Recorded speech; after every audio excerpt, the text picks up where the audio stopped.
Morning students. Unit 2 solutions हम discuss कर रहे थे। हमने लास्ट लेक्चर में डिस्कस किया था टॉपिक कंसंट्रेशन ऑफ सॉल्यूशन। हमने डिफरेंट मेथड्स देखे थे to express the concentration of solution, जैसे मोलैरिटी, मोल फ्रैक्शन, मोलैलिटी के बारे में हमने डिस्कस किया था। In today's lecture we will discuss topic solubility of solids in liquids. Solubility का मतलब क्या है?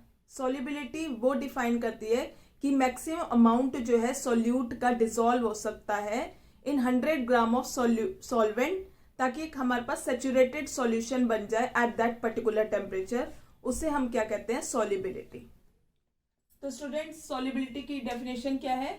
Solubility of solid in liquid at any temperature is defined as the maximum amount of solute in grams which can dissolve in 100 gram of solvent to form the saturated solution at that particular temperature। उसे हम क्या कहते हैं? solubility।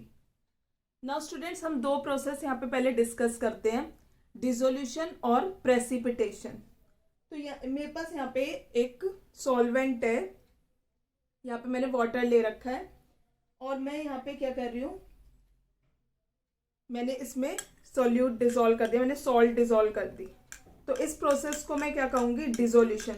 जब मैंने solute dissolve करा solvent में तो डिसॉल्व हो गया, ये जो सॉल्ट है वो डिसॉल्व हो गई वाटर में, तो इस प्रोसेस को क्या कहेंगे हम?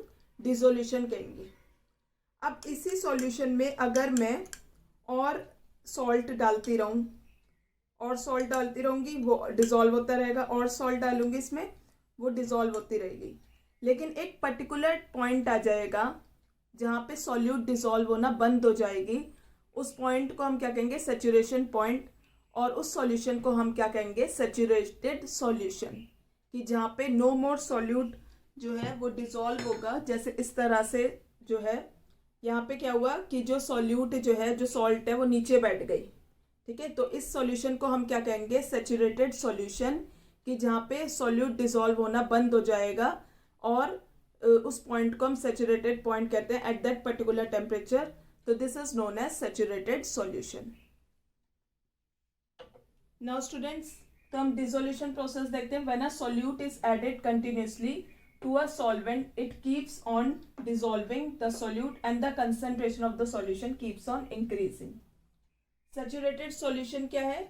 अ solution in which no more solute dissolves at the same temperature. तो उस सॉल्यूशन को हम क्या कहेंगे? Saturated solution. Solute plus solvent reversible solution.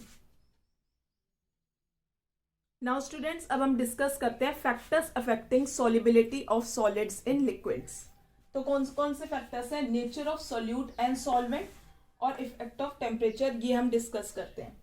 Nature of solute and solvent, यहाँ पे जो केमिस्ट्री का एक रूल होता है कि लाइक डिसॉल्व्स लाइक। यानी इसका मतलब क्या है कि जो पोलर सॉल्यूट जो है वो डिसॉल्व होंगे पोलर सॉल्वेंट में, और जो नॉन पोलर कंपाउंड्स हैं वो डिसॉल्व होंगे नॉन पोलर सॉल्वेंट्स में। यानी जैसे पोलर कंपाउंड्स, जैसे हमारे पास हो गया NaCl जो है, वो डिसॉल्व होगा इन वाटर, पोलर सॉल्वेंट में। जो कॉमन सॉल्ट है वो डिसॉल्व होगी वाटर में, डिसॉल्व होगी। और नॉन पोलर कंपाउंड्स जैसे नेप्थलीन जो है वो डिसॉल्व होगी नॉन पोलर सॉल्वेंट्स, जैसे बेंजीन हो गया, ईथर हो गया। तो ये जो केमिस्ट्री का एक रूल होता है कि like dissolves like. Now students, अब हम डिस्कस करते हैं इफेक्ट ऑफ टेम्परेचर। तो जिनकी सॉल्युबिलिटी जो है वो इंक्रीज होती है विद इंक्रीज इन टेम्परेचर, यानी जैसे हम टेम्परेचर बढ़ाएंगे तो सॉल्युबिलिटी इंक्रीज होगी। यहाँ पे प्रोसेस ऑफ डिसोल्यूशन कैसा है? एंडोथर्मिक है, जहाँ पे हीट अब्सॉर्ब्ड होती है। तो solute plus solvent plus heat, reversible solution. तो इक्विलिब्रियम प्रोसेस में अगर हम यहाँ पे ली-चैटले प्रिंसिपल लगाएं और टेम्परेचर बढ़ाएं, तो according to Le Chatelier principle process of dissolution, मतलब जो रिएक्शन जो है वो फॉरवर्ड डायरेक्शन में शिफ्ट हो जाएगी, यानी more of the solute will dissolve जैसे हम टेम्परेचर बढ़ाएंगे, अकॉर्डिंग टू ली-चैटले प्रिंसिपल।